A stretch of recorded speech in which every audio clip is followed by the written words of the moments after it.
ചരിത്രത്തെ സത്യസന്ധമായി വെള്ളിത്തിരയിൽ പകർത്തി ജബ്ബാർ പട്ടേലിന്റെ ഡോക്ടർ ബാബാ സാഹിബ് അംബേദ്കർ എന്ന ചിത്രം ചലച്ചിത്രോത്സവത്തിലെ ചൊവ്വാഴ്ചയെ പകലിനെ ശ്രദ്ധേയമാക്കി. മൺമറഞ്ഞ പ്രശസ്ത നിരൂപകൻ എം.എൻ. വിജയൻ മാഷിനെ സമർപ്പിച്ചുകൊണ്ട് പ്രദർശിപ്പിക്കുന്ന വോയിസ് ഓഫ് ദി ഒപ്രസ്ഡ് എന്ന ചലച്ചിത്ര പാക്കേജിലെ ഒരു ചിത്രമായിട്ടാണ് ഡോക്ടർ ബാബാ സാഹിബ് അംബേദ്കർ ചലച്ചിത്രോത്സവത്തിൽ കാഴ്ചയുടെ വിരുന്നൊരുക്കിയത്. ചിത്രത്തിലെ അംബേദ്കർ എന്ന കേന്ദ്ര കഥാപാത്രത്തെ അനുസരമാക്കിയ മമ്മൂട്ടിക്ക് 2002 ഏറ്റവും നല്ല നടനുള്ള ദേശീയ അവാർഡ് ലഭിച്ചിരുന്നതിനാൽ ഏറെ ചലച്ചിത്ര പ്രണയികൾ സിനിമ കാണാൻ ചൊവ്വാഴ്ച തിയേറ്ററിലെത്തിയിരുന്നു.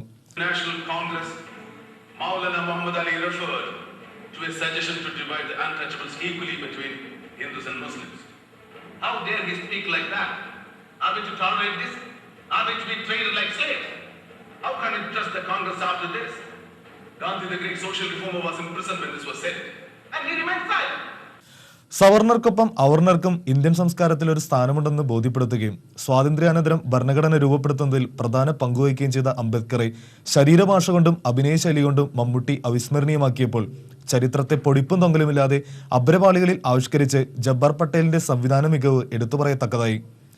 3 മണിക്കൂർ 45 മിനിറ്റോളം ദൈർഘ്യമുള്ള ചിത്രം ജീവചരിത്ര സിനിമകളിലെ പരിമിതികൾ സമർത്ഥമായി മറികടന്നിട്ടുണ്ട്. ഉത്തരേന്ത്യയിലെ ഉൾനാടൻ ഗ്രാമങ്ങളിലെ സൗന്ദര്യം തനിമയോടെ ചിത്രീകരിച്ച ഈ ചിത്രം ഓരോ ഭാരതീയനും അറിഞ്ഞിരിക്കേണ്ട ചരിത്രത്തിന്റെ പരിച്ഛേദമാണ്. TCV വാർത്ത, തൃശൂർ.